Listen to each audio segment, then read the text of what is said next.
Good morning, or depending when you're watching this, good afternoon, good evening, or good night. My name is Ross, and I was always told I had a voice radio, so today I'm bringing you a quite interesting, intriguing, fascinating, alternate format game. Now, do not turn this video off. I'm going to give you 2 reasons you should watch this. Number 1, these are interesting, entertaining games that will make you think about things you haven't usually had a chance to think about, and, watching them will make you better at the Pokémon Trading Card Game, as well as entertain you.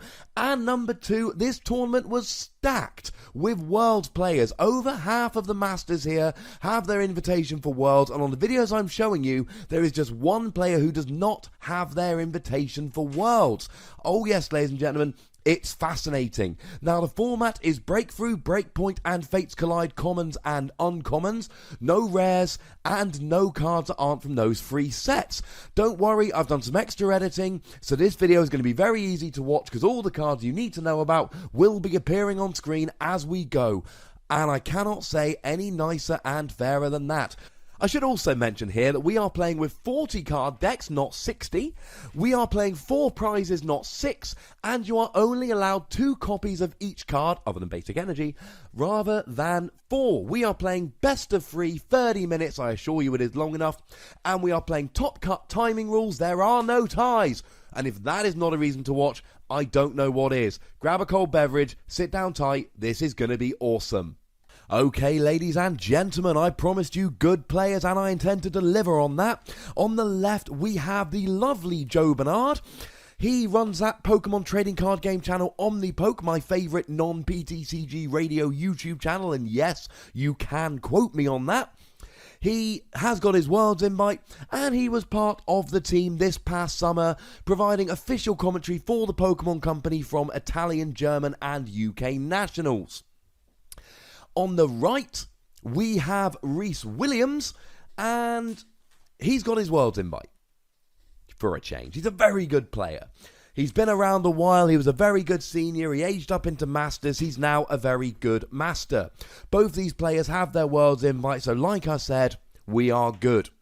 Now, Rhys is going to be playing a Zygarde focused deck, although he's got a Heatmor in the active at the moment. And Joe is going to be playing basically a Safari Zone deck. So, as promised, we have got the cards on the screen there. We've got a Heatmor in the active for Rhys, and that Heatmor's got a lovely little attack that does 20 damage for a single fire energy, or 40 if you've got a tool attached. Make it a Fighting Fury bout as Rhys does. Now you're rocking 50 damage for a single energy, and with Pinsir's 100 HP, that is actually enough to get the KO as it stands, which is pretty funky. But he's actually there, put a double colourless on the Heatmor, so it looks like he's setting up a Heat Blast for 70 with a double colourless and a fire energy. Now Joe, he's got a Pinsir in the active. Joe is going for essentially a sit and smash deck. Joe's saying, look, the HPs in this particular format are not huge, so if I can just do damage early and often, I'm going to be quite good. Pinsir's overhead throw does 30 damage for 1 energy plus 20 to the bench, and Joe is playing the Snorlax that's got the Pokebody, or the ability as it is nowadays, that reduces damage done by attacks by 20. So if he can get a Snorlax on the bench, overhead throw 30 for 1 energy. Now, as it stands at the moment, he's using Misty's Determination. He's chosen to discard a Floatstone from his hand, and he gets to look through the top 8 cards of his deck and search for any card. This is a card we saw Mal Cameron popularise at the UK National Championships en route to a victory. Now, we see a Max Elixir coming down there from Joe. Look at the top 6 cards of your deck. If you find a basic energy, you may attach it to one of your benched basic Pokemon. Now, both Misty's Determination and Max Elixir are taking advantage of the 40 card decks. 40 card decks, 2 copies of each card, 4 prizes. Looking at the top 6 cards with Max Elixir, 8 cards with Misty's Determination is pretty good. Gives you a decent chance to hit what you're looking for. In a 60 card deck. In a 40 card deck, that just raises the odds of hitting what you want, because if there's a smaller deck, then you are statistically likely to hit what you want, because there are fewer cards in total, so you're looking at a greater proportion of your cards. I do hope that made sense. So there's no Snorlax on the bench. Pincers overhead throw does 30 to the Heatmore, 20 to the bench Kangaskhan. Now we do see Reese here setting up for a 70 damage Heat Blast. Problem is, he's going to have to take 6 damage counters from that bursting balloon if he chooses to do the attack. There is a bursting balloon on the pincer. If Heatmore attacks, 6 damage counters taken by the Heatmore. And as I keep saying, in this particular format, we have lower HPs on these Pokemon, which means that there is a very good chance that that is going to do more damage. And by more damage, I don't, it always drops 6 damage counters. I mean proportionally more damage. Now, Reese is going quite aggressive here. He plays a Sycamore, drawing 7 cards in his deck. Then he uses Scorched Earth to discard a Fighting Energy. He plays Fighting and Fire, so he could use either of those with Scorched Earth to draw an extra 2 cards. Now, this is really quite funky because he's got to be thinking here about decking out. It's got to be an issue. It's got to be something on his mind. I've said 40-card decks are good if you're digging with cards like Max Elixir and Misty's Determination. Well, it also means it's quite worrying because you're going to deck out much faster. But what Reese is thinking here is, you know what, I'm cool with this. Because, yeah, I might deck out, but I think I can take 4 prizes before I deck out. And you know what? I need to take the prizes and I need to get going. The other thing he's got to be thinking of here is that Heatmore's got 140 HP, and that's with that Fighting Fury bout. Kangaskhan for 4 energy can do Mega Punch for 100, even if the Heatmore does not take any damage from that bursting balloon. That Kangaskhan with a Fighting Fury belt, a double colourless and a Max Elixir, which is entirely possible on Joe's next turn, will do 110 damage and actually get the KO and the win.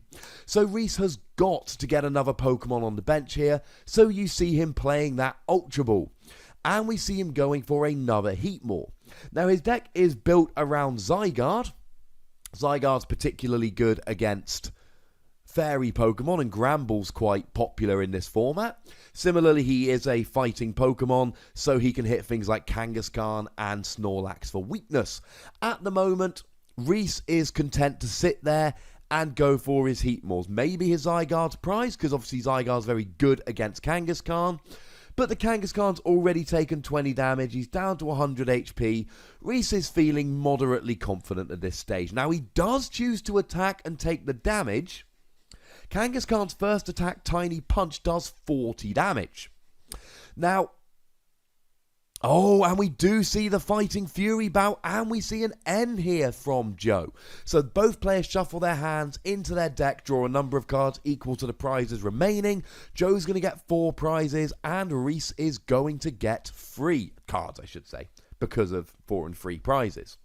Now, that Fighting Fury bout is important here because it means that Tiny Punch will do 50 damage. And 50 damage is enough to KO that Heatmore, even with the Fighting Fury belt. 100 damage, 100 HP, add 40 for Fighting Fury bout, take away 90 for the damage already done, 30 from the pincer, 60 from the bursting balloon, and we see 5 remaining. Now, we see a Parallel City coming down there from Joe, which he's, it's one of those ones that we can actually put down in 2 different ways. There's 2 different orientations we can use. One of them reduces the bench size by 3, and the other one means that damage done by grass, fire, or water Pokemon is reduced.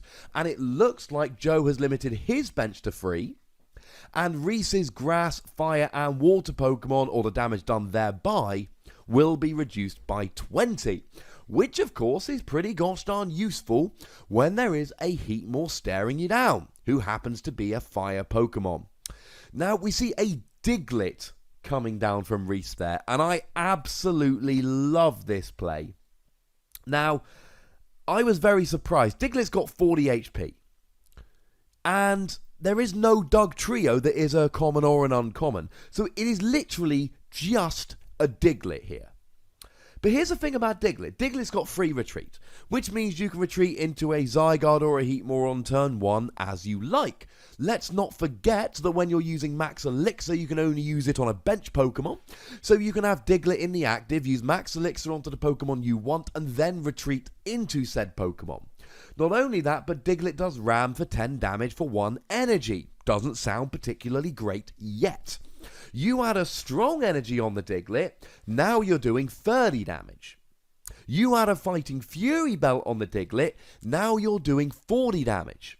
You add a Giovanni Scheme, now you're doing 60 damage, and let's not forget that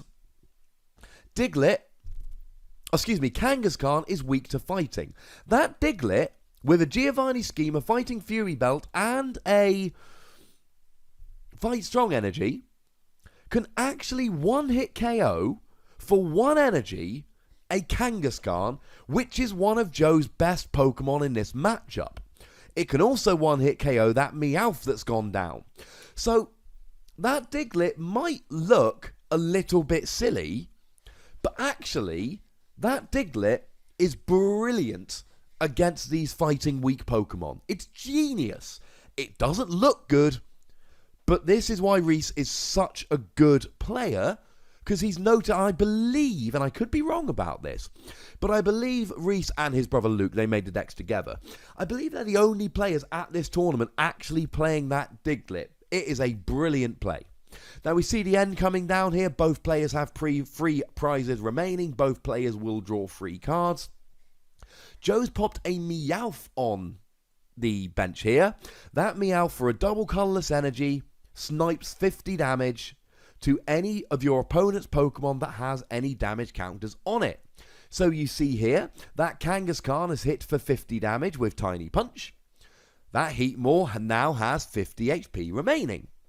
So if Reese were to retreat that Heatmore to the bench, as people tend to do when they're about to be KO'd, that's okay.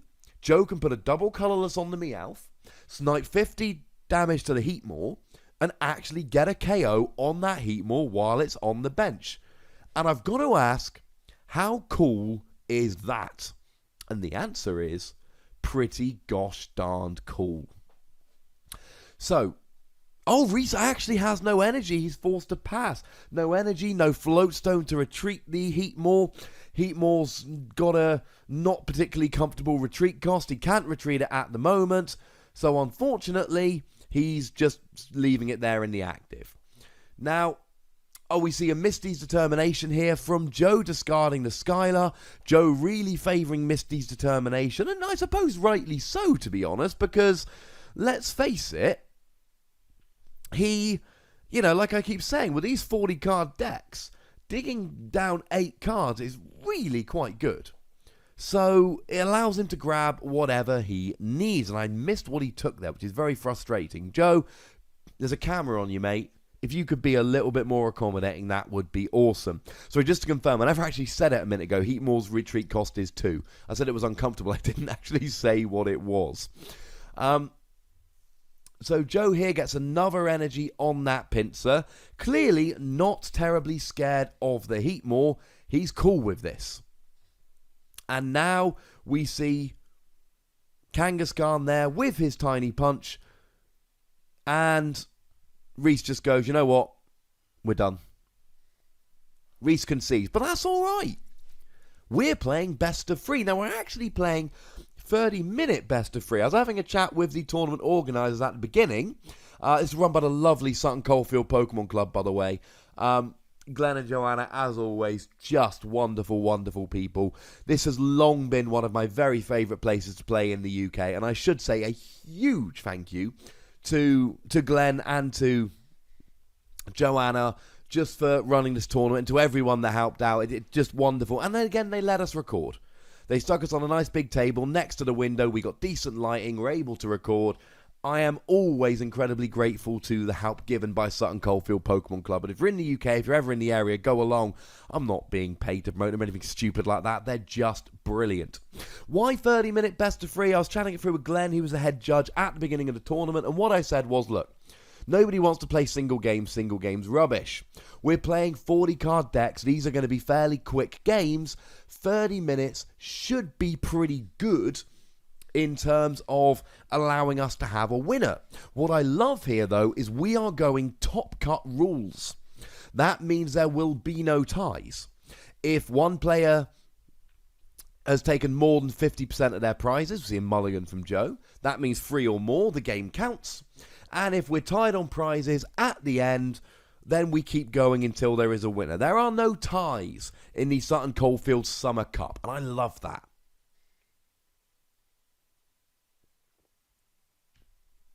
So in the first game, we've had a nice good look at the decks here from Joe and from Reese.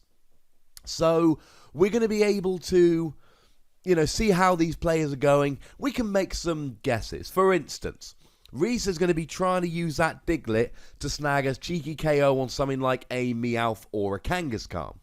And he's going to be using the Heatmore on the Pinsir. And there we see an Energy and a Fighting Fury Belt coming down straight away, and a Diglett and an N. And to see Joe's reaction there. Oh, yeah, Joe's hand was sick. That was amazing.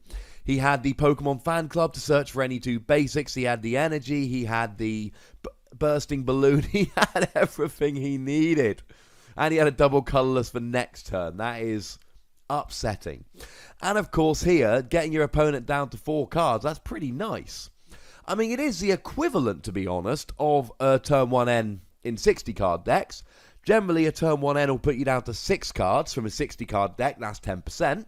Here, Joe's getting 4 cards from a 40 card deck, that's 10%. But of course, Reese played 3 cards and then played the N. So, a big card advantage here from Reese. My apologies if I didn't edit this and there was a quick blip there. I'm sorry. Now, we see a town map coming down from Reese here. And he is able to go ahead and get that Skylar.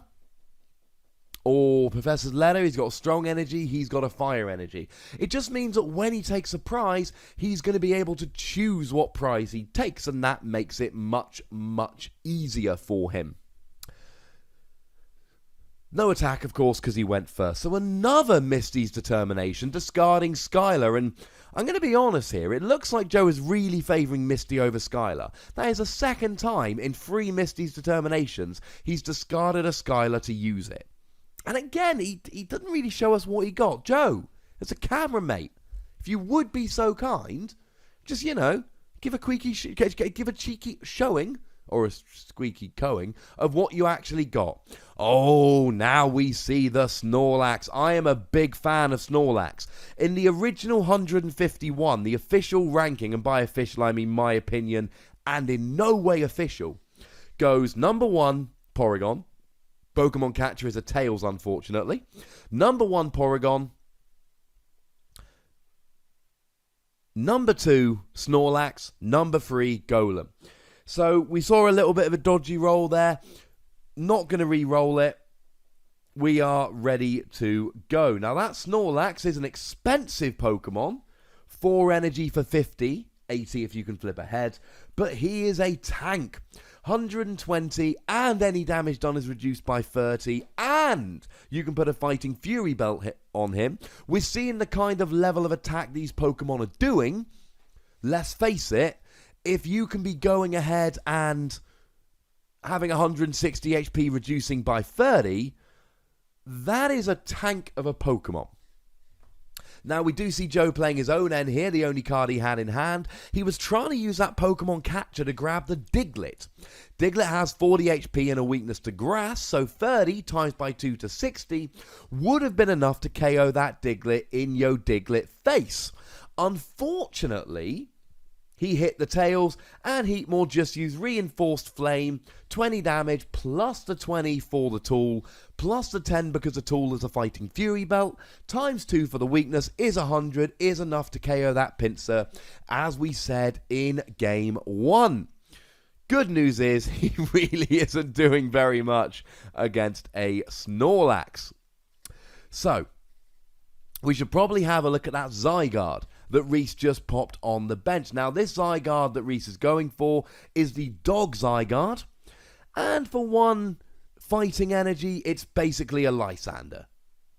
But for a fighting and a double colorless, 70 damage.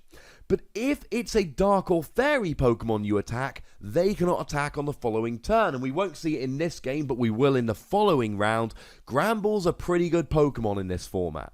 Zygarde locks him out of the game. Why is we going Zygarde here? Well, because Snorlax and Kangaskhan and Meowth are all weak to fighting. There we see a Skylar for a Fighting Fury Belt. I was just about to say he's going to need that, because now Aura Break will do 80 damage, times by 2 is 160, minus the 30 for Snorlax's ability is 130, which is enough to KO the Snorlax. And we see Reese there choosing not to bother attacking the Snorlax. Had he attacked, he would have done 20 damage, 50 as we've said, plus the... minus 30 for Snorlax's ability is only 20, and he would have taken 6 damage counters from the Bursting Balloon. So he actually would have done a lot more to himself than he would to Snorlax. Joe plays a Giovanni to draw some more cards, doesn't draw a Pokemon, and Reese there able to just retreat the Snorlax into the Zygarde, and there we have it. Gets the KO with that Zygarde. Unfortunately, you could kind of see that coming. It is upsetting, maybe? Unfortunate, certainly. But nothing much we can do about that. Reese takes the win, and we are down to 1 game each. I said that these are quite short, sharp games. I think they make for good watching, and I do hope, well, I was going to say I do hope you're still watching, but if you are still watching, then it's redundant, and if you're not still watching, then you won't hear me say this. So I suppose probably a waste of time saying it. Personally, I love these games. If I didn't think they were going to be interesting and exciting, I wouldn't have bothered spending my time recording them and now sit here spend my time commentating them. Interestingly, Reese is one of the few players I've seen in a long time actually taking notes. You are allowed to take notes. I did hear a while ago that it was only on your opponent's turn. I might be wrong about that. I'm sure there'll be discussion going on in the comment section either way. But just interesting that most players don't tend to do so. He'll note down things like what's in his prizes, assuming, of course, he hasn't had the opportunity to play a town map. If he has, that becomes a little bit redundant. Or things like, how many of a particular card he's played, or just kind of notes of things to bear in mind for the future. So, both players have a basic Pokemon, no mulligans, and Joe lost game 2, presumably he's going to go. And once again, for the 3rd game in a row, we have a Pinsir Heatmore start, which suits Reese a heck of a lot better than it suits Joe, because we know that all Reese is going to need is a Fire Energy and a Fighting Fury Belt, and he's going to have the KO on Pinsir. We see another turn 1 Misty's Determination from Joe, choosing to discard that Super Rod, and we saw what he got. It's an N. No, it's not. It's a Kangaskhan. I'm lying to you. But he got a Kangaskhan regardless. He then plays a Max Elixir, hits an energy. He is working on that Kangaskhan. Now, unfortunately, well, let's put it this way. If Reese gets a Fighting Fury Belt, that is going to be terrible for 2 reasons. Number 1, he can get the KO on Pinsir. Number 2, we see another Max Elixir with another energy. And he's going first. A double colourless and a Floatstone would actually get the KO here, but Joe's going first and cannot attack. So, the presence or absence of a Fighting Fury Belt might make a big difference here. There's that Meowth. Turn 1 Kangaskhan. If Reese has a Fighting Fury Belt and an energy, he gets the KO on Pinsir and puts himself out of Kangaskhan range. Remember, Kangaskhan does a maximum of 100 damage for 4 energy.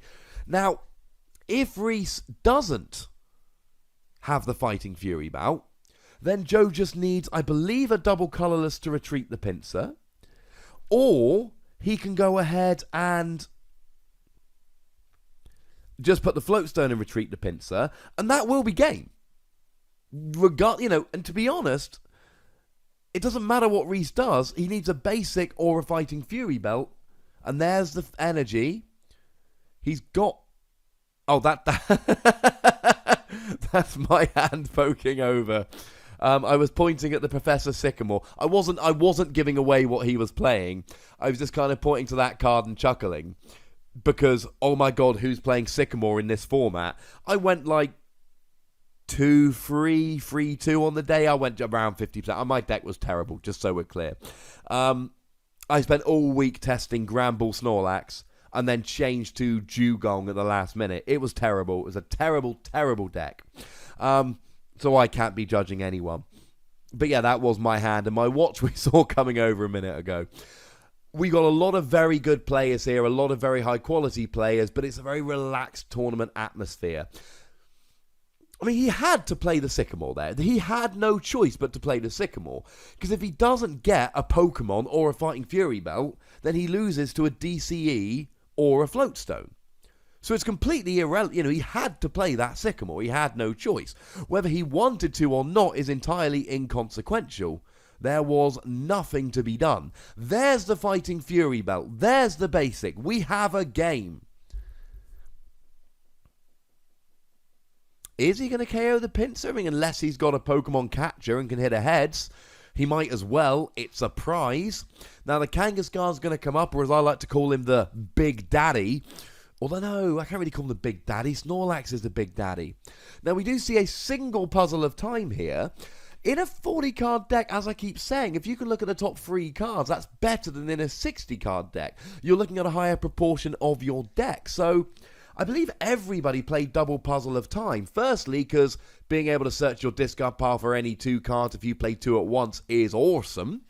But also, just, it's really good for consistency. So, Joe does 100 damage there. The Heatmore's going to do 50. The thing is, he does 50, Joe gets a KO.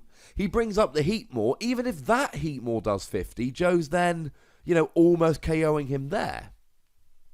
Oh, now this could make a difference. Now Reese can hit for 50 with his Heatmore with the Fighting Fury belt, and then if he hits a double colorless for the second Heatmore, he can then hit 70, and 50 plus 70 is 120, and will get the KO on the Kangaskhan as long as Joe doesn't hit a Fighting Fury belt. And if you think I'm saying Fighting Fury belt an awful lot, why, yes. Yes, I am. But you know what? I'm sorry. It's a redonkulous card. Oh, and he's got the double colorless. You'll notice he actually discarded the double colorless from a Sycamore, I believe. So that's both his double colorless here. So he's quite... Oh, that's just mean. So he gets the KO with Kangaskhan, but... Okay, so here's what's going to happen. If Reese attacks, he takes 6 damage counters from the Bursting Balloon. That means that Joe can then use Meowth and 1 more energy to do 50 damage, put him up to 110, and get the KO. Which means Reese here has got to get another Fighting Fury belt, if he even has one in his deck that isn't prized or whatever. Because otherwise, if he doesn't attack, he gets KO'd by the Kangaskhan next turn. Oh, it's not prized. I don't think he's discarded it. Because... And again, we see that Professor Sycamore, he's got to get the Fighting Fury belt. Because if he doesn't have the Fury belt, if he doesn't attack, Kangaskhan KOs him. If he does attack, Meowth comes in for just 1 more energy and KOs him. There is, quite frankly, nothing. Oh, did he get it? If he didn't get the Fury belt, it's over. If he got the Fury... Oh, and it doesn't look like he got it. Now, he has got a Scorched Earth there that he can play. Discard an energy from his hand to draw 2 more cards to dig for that Fighting Fury belt. If he still hasn't got it, I don't think there's anything he can do. Okay, he benches a Diglett. It's not exactly the best... I mean, he had to, because that Heatmore is going down. The one saving grace here, is that Reese now KOs the Kangaskhan.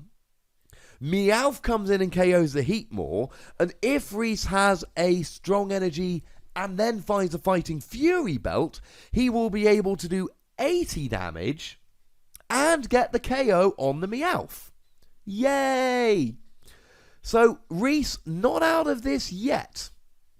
But make no mistake about it, once again, we are in a ridiculous situation where Reese is just desperate to find that Fighting Fury belt. And now he'd better have a strong energy as well, because if he doesn't have a strong energy, I mean, a fighting energy doesn't really do him much good at this stage.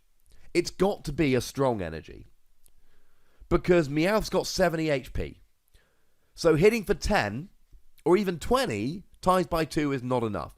So there we see the attack, takes the 6 damage counters. There we see the energy, gets KO'd back.